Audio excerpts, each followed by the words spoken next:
Good morning, good afternoon, good evening, my fearless tribe. Oh my goodness. This one is a juicy one, and I'm not even exaggerating because this topic is so dear to my heart. And if you have been following my journey, you know that I'm in the midst of deep love and deep loss, and like this is the perfect timing to actually have this conversation with one and only love coach Emmy Hernandez. Welcome. Hello, hello. I'm so excited to be here. Thank you so much for having me on your show. And you are right. This is juicy and it is the season of juicy love. So I'm excited to be talking to you about this. And I am very well aware with loss and heartache and how to transform that into passion, magic, and bringing in all of your desires. So I'm so excited to be talking with you about this and all of your listeners. Oh, yes. Oh, I feel it. I feel it. So much fun. And I really want to go straight into it. So, Amy, tell me, like we know, and sometimes it feels like, everyone has their own story, why they started with the mission. Um, and I know this one is going to be a good one. So yeah, just let's go there. Why Let's did you do started with this? it. Um, what inspired you to have this mission? Yes. I'm going to say something that's super cliche, but in my world this was absolutely true. I did not select my niche selected me. Mm. And what I mean by that is never in my life did I think that I would be a love coach and that I would have a love brand around the world. In fact, I was embarrassed by it. And let me backtrack here for a moment. It all started with me building out an incredible career in Silicon Valley. I got to a point where I had built out an incredible marketing career, and then I was being asked to coach startups all over the world, tech startups by Berkeley and Stanford. And I was being asked to speak in Tunisia, and business schools in Tunisia, and business schools in Uruguay, and business schools in Mexico.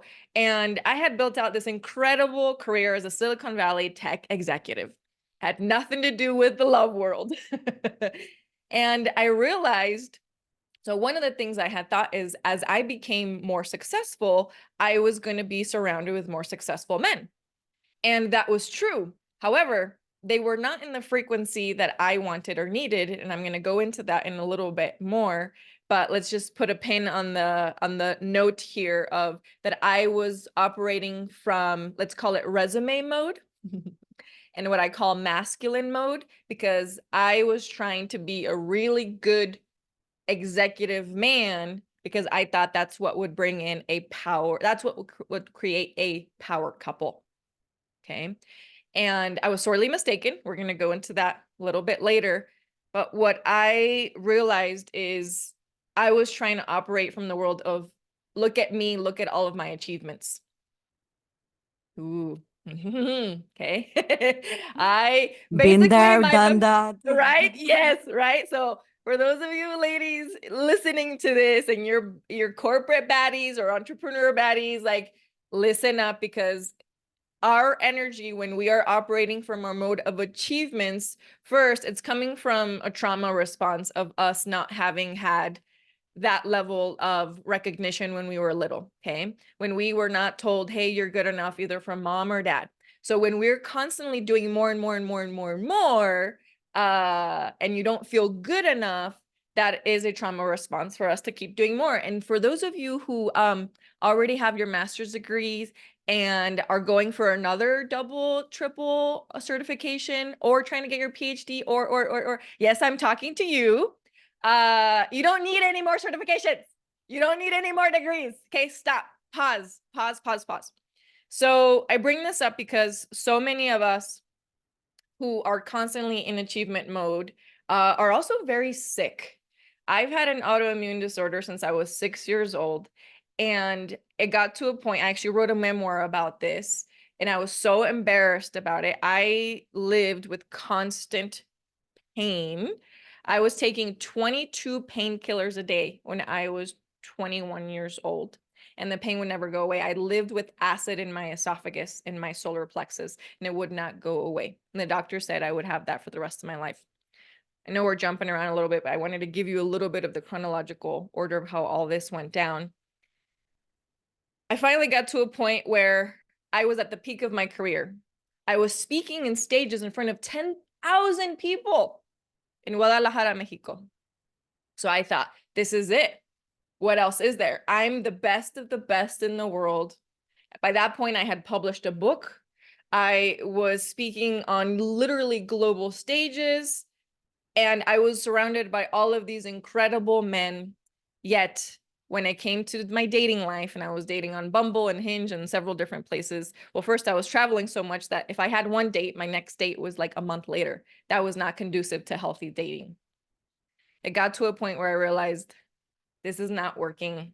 Something's broken, and I'm the common denominator here. I decided that I needed to get some help because it wasn't working with me doing this by myself. And also with me doing this by myself at 22, this is before I established my career. 22, I was actually abducted for 2 years with a man who I thought I loved and adored. We're not going to get too much into that, but suffice to say that Stockholm Syndrome is real. I lived it. I breathed it. I was physically able to leave this man, but I was not psychologically or emotionally able to leave. And by 25, I had filed for bankruptcy because he took all my money.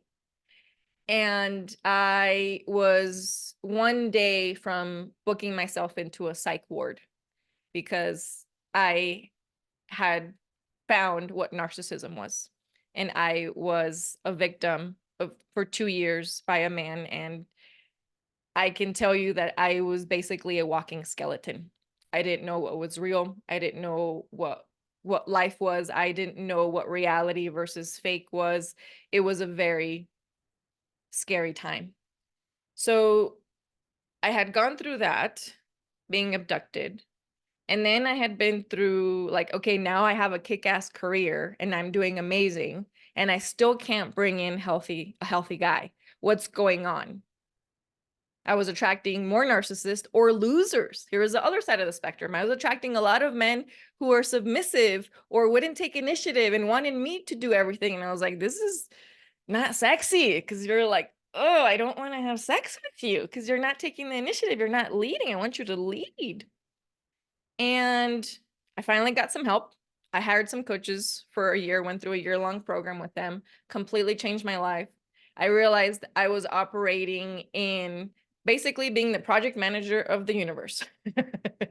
And is in this lead energy, I did not know the concept of feminine energy, the concept of receiving, the concept of planting a seed and allowing patience and nurturing and the love to take care of that.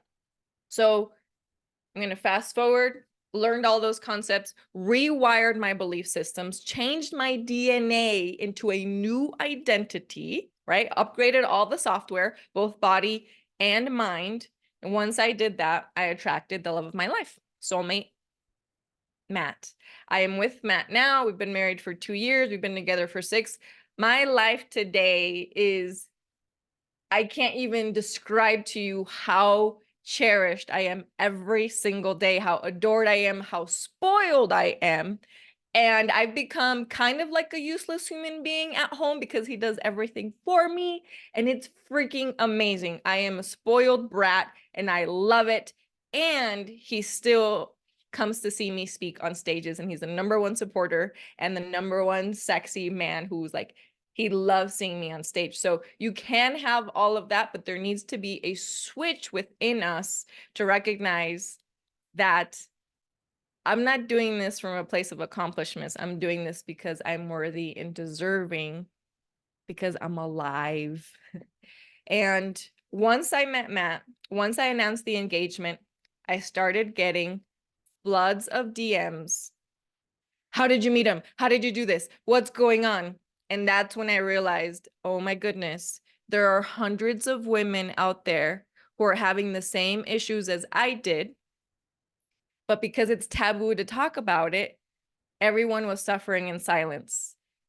And 2 weeks after I got engaged, I launched a mini course for 12 women. And that has now turned into a multiple six-figure business. We're moving on, we're scaling now to 7 figures.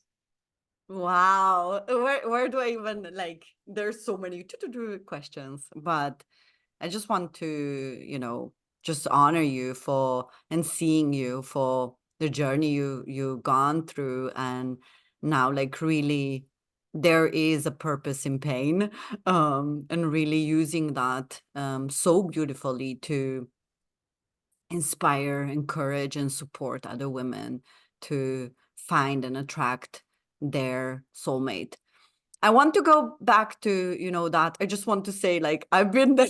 When you said you don't need another degree or certification, I'm like, okay, she's calling me out totally, because I've been there. I've been there where So was I. I'm calling yes, myself out too. yeah, because for me, like, and I talked about this on my podcast many times, that was my choice. By no means I was not in a narcissistic relationship. I just found myself in a relationship that was very codependent, where I took care of everything, and I was basically the man and the woman and the mom and the dad, but it was because I didn't know better, because like you said, it was that inner child that was so hurt, like, the trauma response was, I don't want to get abandoned, I'm gonna take care of everything because no one's gonna leave me. So that was, like, really, really, for me. And still, what is funny, when we separated, it was still so hard for me to even, it was not, the cord was cut way long, like, when we decided to, we knew that there's no love, there's nothing, but it was just this, like, who am I now when I'm not all of these things? Yes. Right, like, I'm not a wife anymore, I'm not like a slave anymore, I'm not like, I don't provide. I was so lost, my identity in my identity, that was just like, oh, I went on a journey of deep healing. Um, and yeah, so I totally, I just know that this is such an important work that you do for women, because everyone deserves to, not to just be loved or to love someone, but to be loved, to be an embodiment of love. And yeah, it's so exciting. So I want to go into this, before we start, with the juiciness and how actually to attract your soulmate. Tell us what actually is soulmate for women who are still, I know that my women listening to this, or even men, know what that is, but how do you um define the soulmate? Yes, I love this. Um, I love this because we can all have our own definition of soulmate, right? And I will give you mine. Does it have to be what everyone takes on? No, it is very, everyone can have their own definition. For me, it's a very grounded definition of what soulmate means now in this day and age in modern love. For me, a soulmate means an equal partner in life. Okay. And what I mean by that is that you do life together as independent, free agents. I am autonomous, and so is my husband. I am free, and so is my husband. And we did not do the normal vows. We did not get married in a church because we didn't want to follow the vows of the church. I am not submissive to him. He is not submissive to me. We are also not two becoming one. We are independent beings, each of us creating and coming together to enhance each other's mission on the planet. We do not have the same mission on the planet. So for me, it's a very grounded sort of word that is what it means to be free and independent in this day and age, which is what one of the biggest things that I help my independent, amazing, like high vibe ladies do is I need to rewire them into recognizing that healthy love equals independence. Many of my ladies unconsciously block love, block relationships because they fear losing the independence and everything they worked so hard for. So that's the grounded definition. I add the spiritual side to it. The spiritual side for me is when you meet your soulmate, and this was very much true for myself and all my clients who meet their person, is you will remember each other's soul. Okay. So beyond the grounded definition of you are equal partners in life is the definition and the recognition of you feel like you've had multiple lifetimes together before. My husband, before we met, had deja vu. I do not get deja vu. He had deja vu, he said 3 times total before we met. The week we met, he had deja vu 15 times. And he would keep telling me, he's like, this is super weird. He's like, we already did this. We already did this. We already did this. Okay. So that was a sort of, and he is not by any means like a guy who does yoga and spiritual. He has never been on a spiritual retreat. He does not do yoga. He does not meditate. Okay. So this is not a man who has gone down the path of personal development. You would say like, he's super like spiritual. He's spiritual with me, but this is just allowing God and the universe to send those messages. So that's a little bit of a convoluted soulmate response, but for me, that's what it means. And also very important is that in soulmate love, there's no suffering, very clear, okay, in the relationship. And when hurt happens, it is on accident and unintentional, and it is resolved quickly.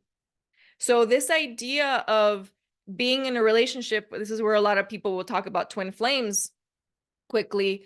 A lot of people who think they're in twin flames relationships are actually in very toxic relationships. This idea of that you have to challenge each other consistently, that's a lie. That's a myth. In soulmate love relationship, you do not challenge your partner and they don't challenge you. You inspire each other.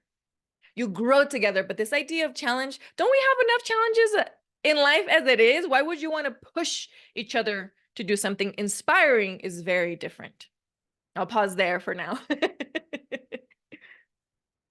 I love what you said, and I think for all people who are listening, because we talk about spirituality so much here, that I think it's so important to just emphasize you don't need to be spiritually awakened to meet your soulmate.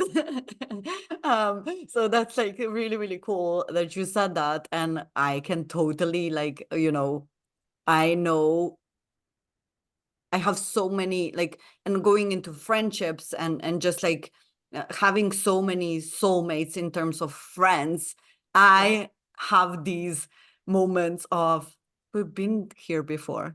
So many moments, like it's just so crazy. And yes, it is how you said it so beautifully. We get to inspire each other and support each other, and it's every like little maybe trigger happens so unintentional. It's never about I'm gonna challenge you. So that's so important to actually because I know that a lot of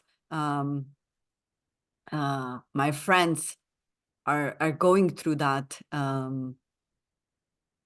discovery of, oh, is it the one? Is it the soulmate? Is it a twin flame? So it's like we get so much. So I'm so happy that you actually kind of pinpointed what that is.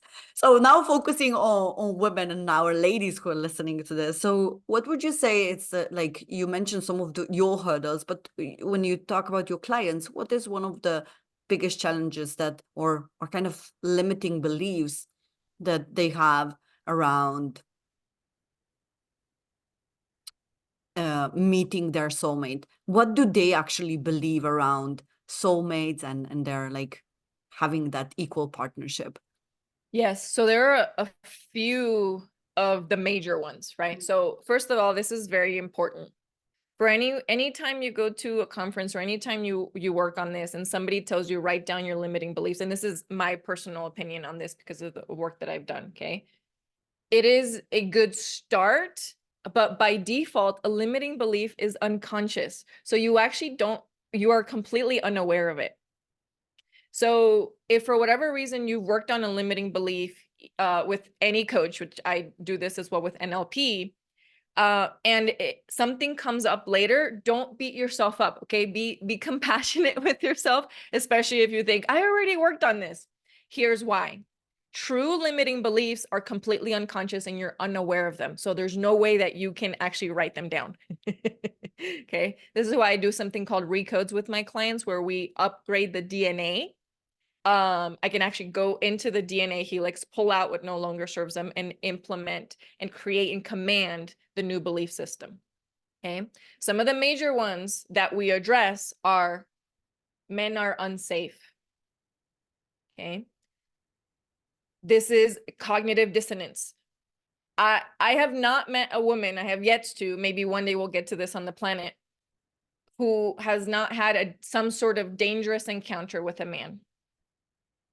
Whether it was their own family members. I was molested when I was 4 years old by a family member, and I had to live with this predator for a decade. Okay. I have no memories for that decade because my brain shut down as a protective mechanism. Thank goodness. I remembered it 30 years later, so I had to address it 30 years later. Okay. A lot of that comes from a lot of religious trauma as well, and recognizing a lot of things that happened to us when we were little girls. When we grow up, we think somehow we're dirty or unworthy. Okay.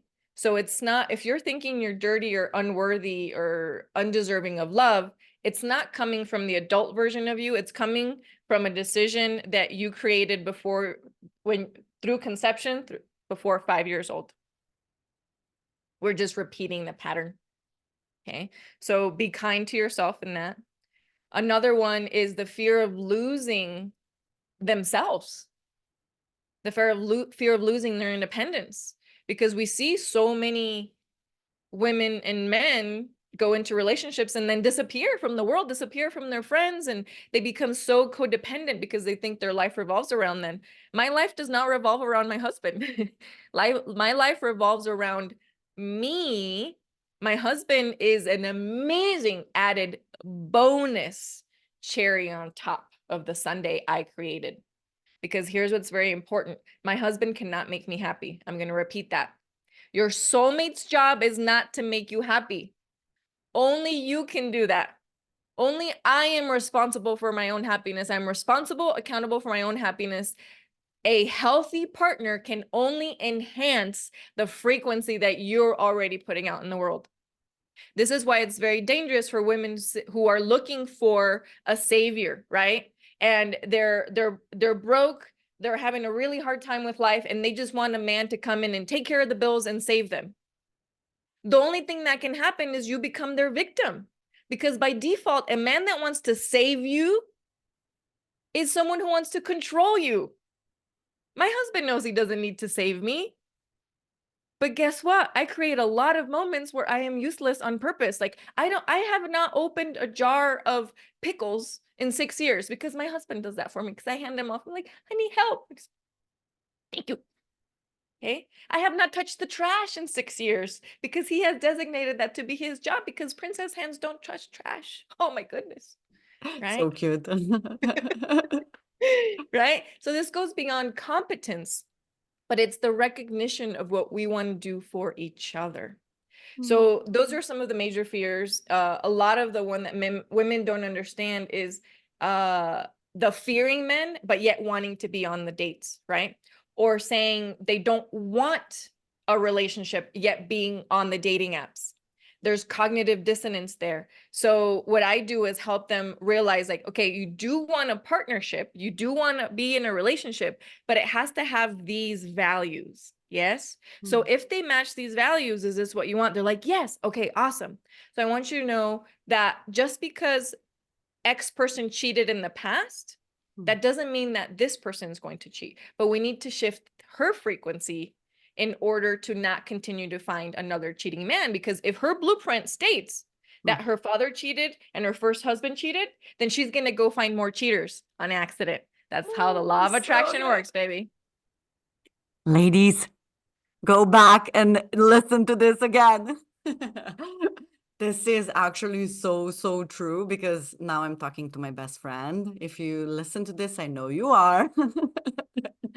Um, and it's so, so freaking, like, we like you said, we're not aware of these things.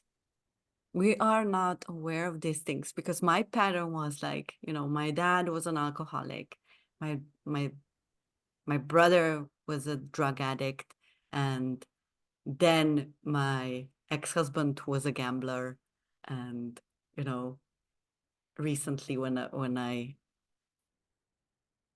in my previous relationship, he was all of the addictions, all of them, you know, even the juicy ones that we like, and, you know, sex. So that was like, you know, oh my God, that on the top. So it was really, I attracted that.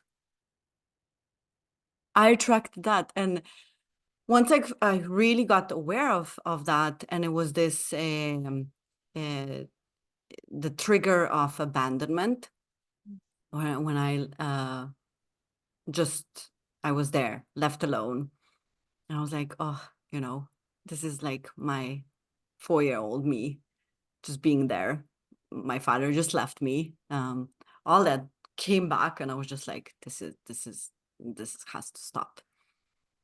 And walking away also consciously knowing that I have to not fix, but actually go on my own journey of discovering why am I keep attracting men like that.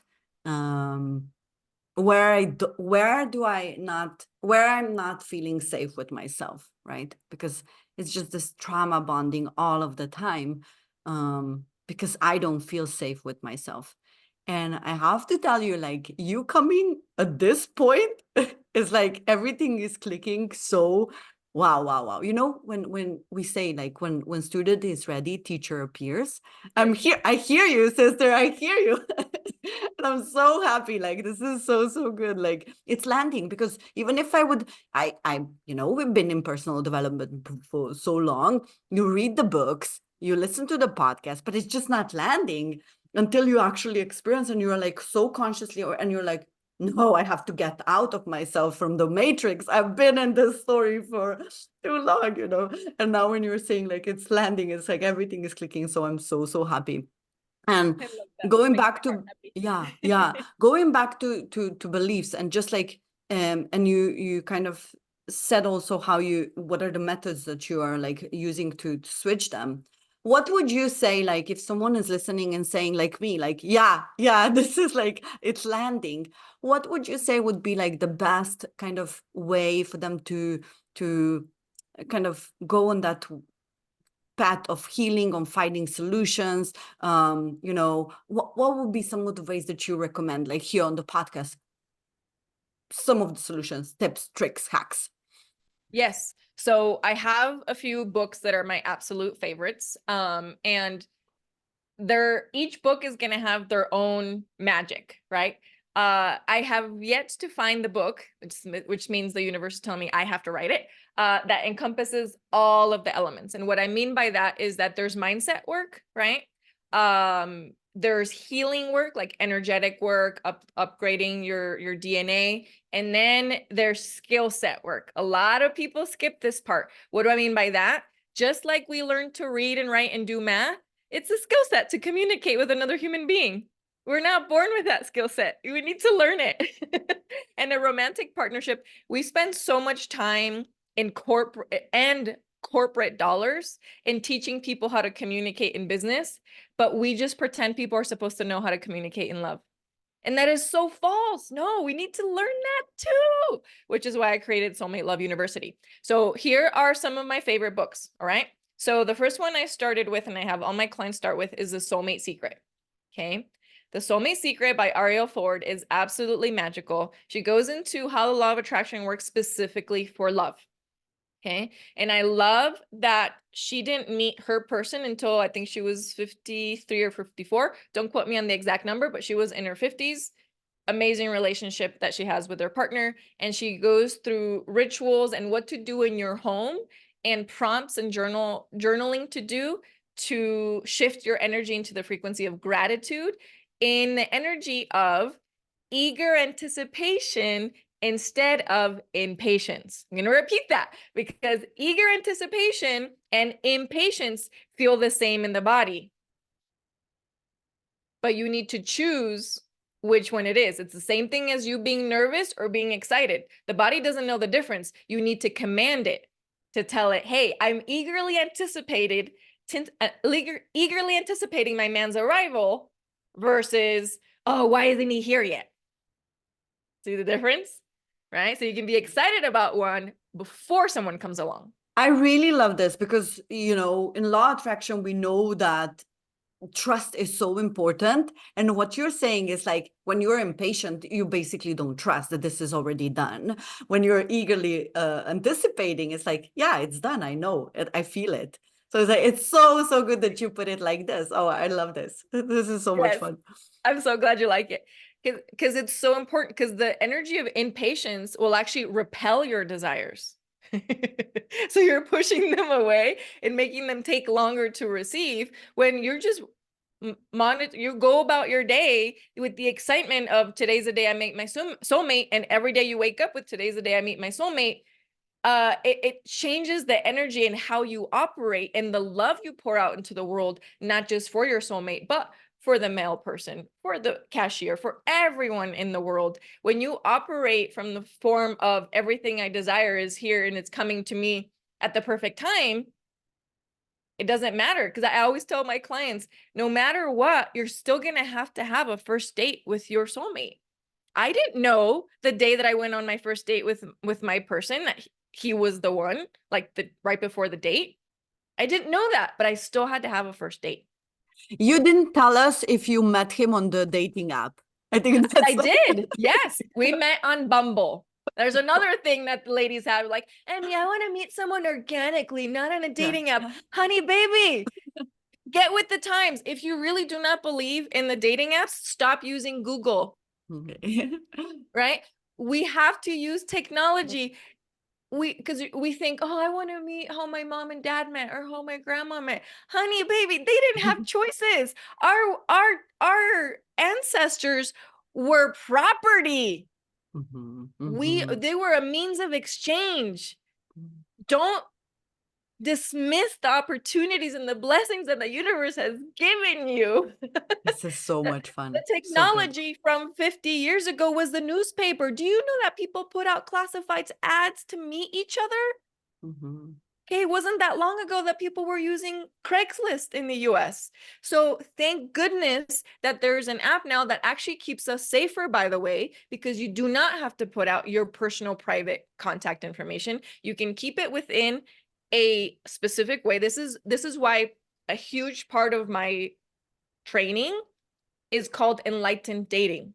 Okay, there's an entire way of dating correctly. 99% of the women's profiles I see are there completely wrong, because they're either trying to attract sexually or they're repelling by putting out their non-negotiables in their profile instead of attracting with gratitude. Oh, so good.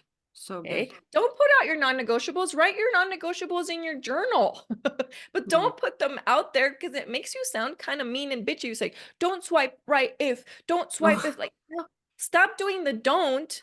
Okay. If you're familiar with the law of attraction, every time you say don't, it's the universe works in absolutes. So when you say don't, I don't want a cheater, you're attracting cheaters. What you want to say is, I want a loyal man. That's sounds like the same, sounds like a technicality. It's not. The energy about it is very different. So good. All of the above. I have 2 more books that I want to give your audience. This goes into more of the strategy session of how to actually communicate, because the male and female brain do not operate the same way. And by the way, I am an ally of the LGBTQ community. Okay, so I'm not saying that it has to be this way. If you happen to be male and female who are looking for partnership, these are the books. And even if you are not in a heterosexual relationship, they're important because you're going to understand how your brain works and your partner's brain works. Okay, so Alison Armstrong is the author. There are two books that I recommend. They're both on Audible. One is The Amazing Development of Men. Okay. This is a must read for every single one of my clients. They are not allowed to continue the course until they read this book. And the other one is Understanding Women.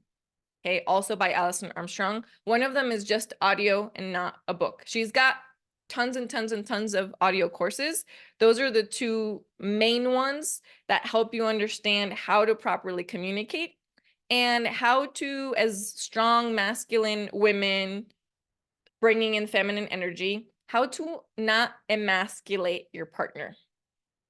This is very important. Emasculation destroys a lot of relationships, and it creates this level of disrespect. And it's very easy for women who have been in corporate and who are leaders in their world to accidentally emasculate their partners. I see this happen all the time. I actually see executive women and CEOs tell their audiences that they need to delegate to their spouse. I completely disagree. You delegate to your team, okay? You can delegate all you want to the people that work for you. Never, ever, ever delegate to a spouse. You can have conversations with your spouse about who's being the lead on life things and home things, but delegating, how dare you? No, so good. So good. I love this so much because that's so, so, so important. So, because, you know, that's like, yeah, this is so good. I'm glad you like it. Yes, and that just the emasculation part, Allison talks a lot about that, but this is something that I work a lot on with my clients to reverse all of the things that we learned. I'm going to call it from the Hillary Clinton era. All right, the pantsuit nation of us. We were trying to compete to be better men than men. Men are always going to be better men than we are. I'm trying to figure out how to be the best woman I can be. I'm not trying to grow a penis. I don't want one.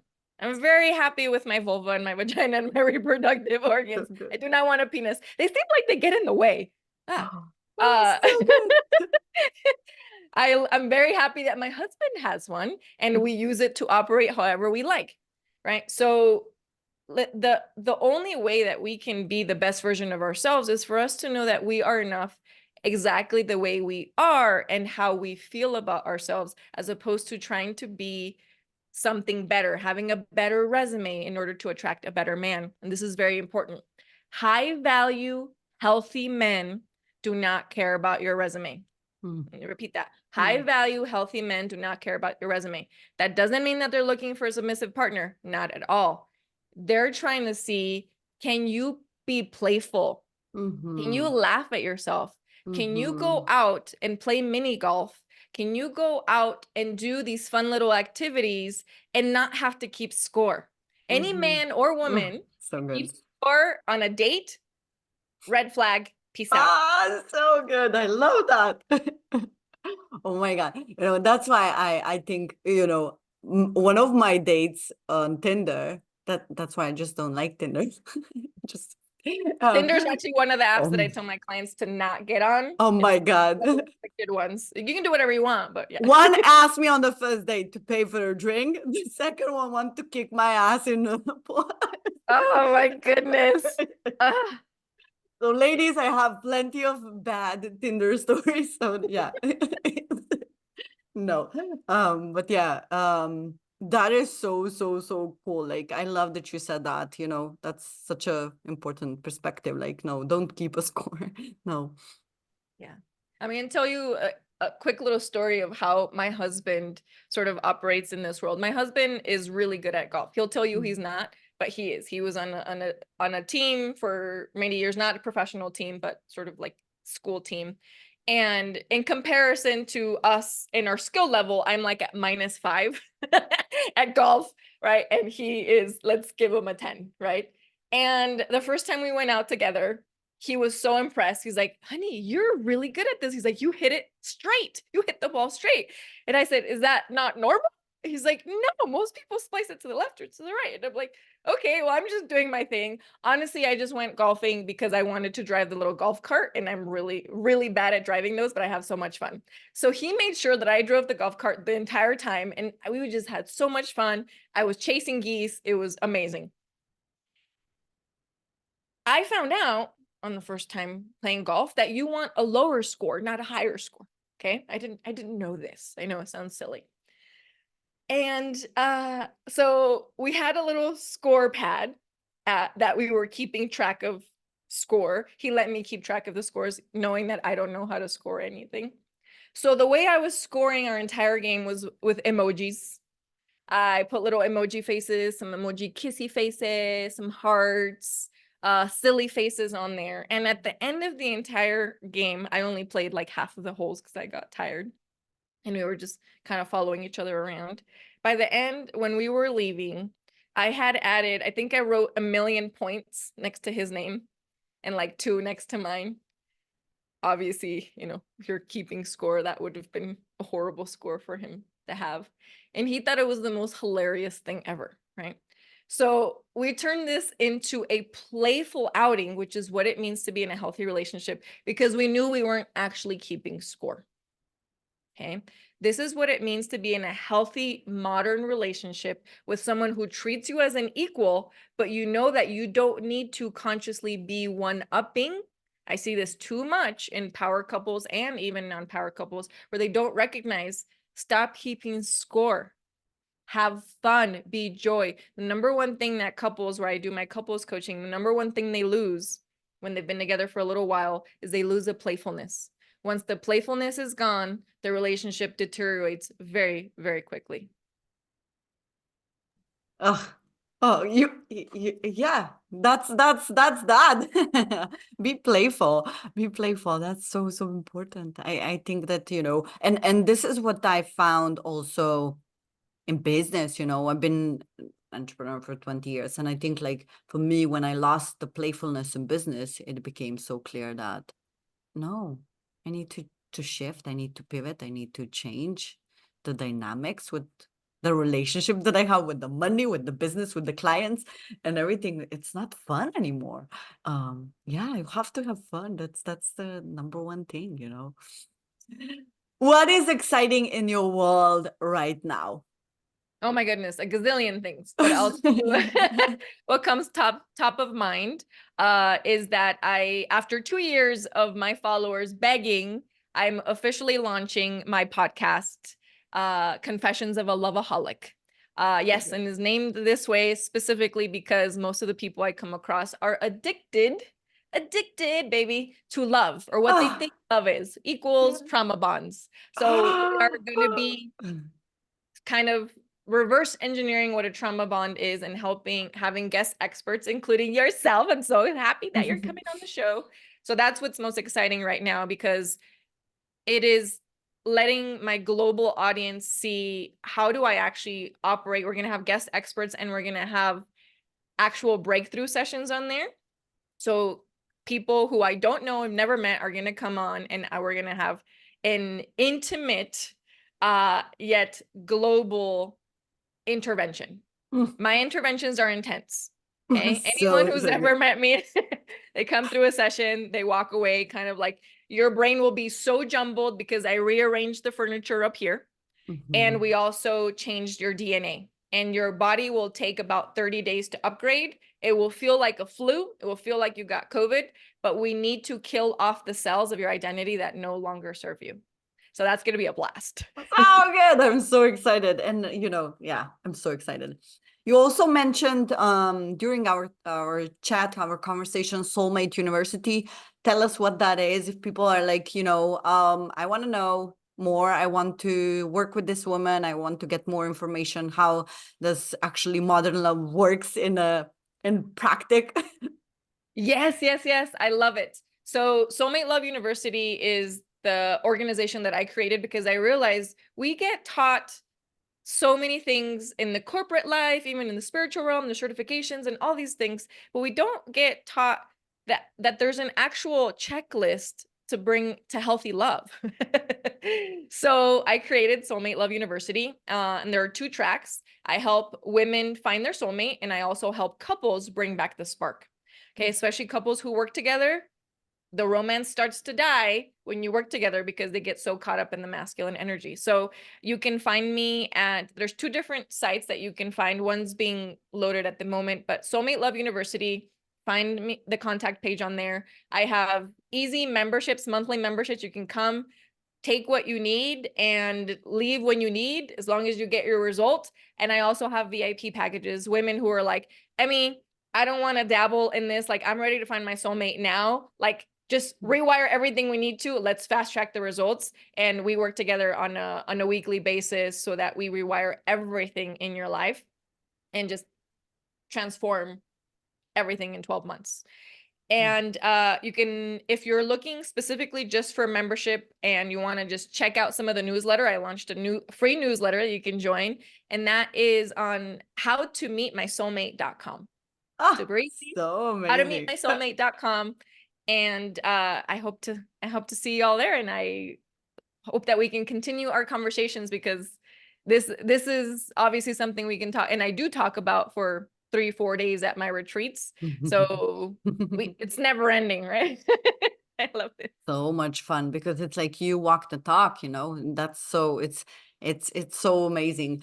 And you guys, or my ladies, if you're ready to really, find your soulmate, we're gonna put all the links in the show notes, and you connect with Amy. We're gonna also put some social media links so you can say hi and give her feedback.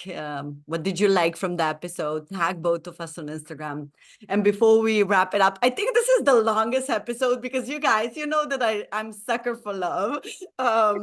But I need to ask you, because I one of my core beliefs is that, and why this podcast started and my brand started, is the fearless is actually the opposite of love. And I think that when people say, like, but you can't be fearless. Yeah, when you operate in a place of love, when you are love, you can't, the fear doesn't exist. And I want to know, what was a moment in your career, in your life, when you felt shit scared, you did it anyway, and now when you look back, it's like, this was the best decision ever? Oh my goodness, so many Yeah, I moments. know.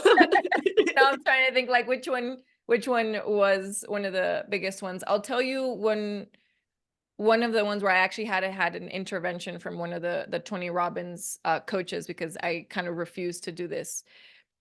Before I met my soulmate, I had this download. I had a download that woke me up at 3 in the morning and told me, you need to write this book. And this was my memoir about my personal story. Ladies, my personal story describes, if anybody out there has ever had any digestive issues, IBS, Crohn's, it's not pretty. None of the details are pretty, right? It describes human body parts that we don't want to talk about, and it describes bodily fluids that the body does that we have no control over. So part of my memoir had a chapter in it that, to me, I found embarrassing. And I had written this book based off, like, the download I got from Soulmate, and it took me a whole year. And I knew I needed to publish it, but I didn't want to, for one main reason. Because I was afraid that whoever read this, if my soulmate accidentally read it, there was no way that he would ever love me, because this chapter was too embarrassing. We talked about poop. And I was letting my own fear get in the way of me actually changing lives. And it wasn't until I had this powerful intervention with the Tony Robbins coach, and she had me close my eyes, and she said, Emmy, she's like, what is your vision for this book? And I said, if it can change or save one life, that's what I want. So I want you to see yourself. And I closed my eyes, and I saw myself on stage, and I saw myself with a room full of all of these women, and they're looking at me, and we're all sobbing together, sobbing in gratitude and recognition and sisterhood. of thank you so much for sharing your story, because now I know I'm not alone. And that was the moment where I realized I was being very selfish by not publishing the book. It got published. It completely changed my trajectory of my success in the corporate world. And to this day, I can tell you my husband knows all of the details that happen in my past with my body. And when it's your soulmate, he doesn't love you despite your past. He loves you because of it. He finds me so much more endearing because of my past. He's so proud of what I had to go through to get to him. And I'm just so happy that I didn't let fear get in the way. And that's just one of them. But I did want to share a vulnerable part of the story that not really something I like to bring up, but I'm proud of it now. And yeah, that's where my fear came to success. Oh, so beautiful. Thank you for sharing. And that's so um just how you said it. He loves you because of your past. And I think this is so, so important to being just being mindful of that. Your past is the part of you. It doesn't make you who you are. It's just one part of you. And you can always be so, so grateful, find gratitude for that part because it led you where you are right now. Um, Sometimes we just forget, all the painful stories, but you are here, they led you here because you have a mission to actually turn that pain into purpose. And it's so, so, so important. And once more, we just published today when we are recording this, we just went out with the podcast episode where this lady who was on the podcast, she was talking about if you have everyone has a book in you, write the freaking book and publish it because it's so, so, so good because you never know. It's just that one person that you can really you can change life of one person. That's enough. So, Emmy, thank you for being the trailblazer for, just paving the way for all the women who are not just looking for love, but to be the light in the world, to share their love with the world. And so, so, so good. I'm just so grateful. Thank you so much. It's been absolute honor. I loved all of your questions. And as you can tell, I'm very passionate about this topic. And I can tell you that this is not a niche for me. This is my soul's calling. I will be doing love coaching until my dying breath. So good. I feel it. I feel it. Thank you so much, you guys. You know where to find all the info. Have fun and don't forget to be awesome. Thanks, Emmy. Thank you.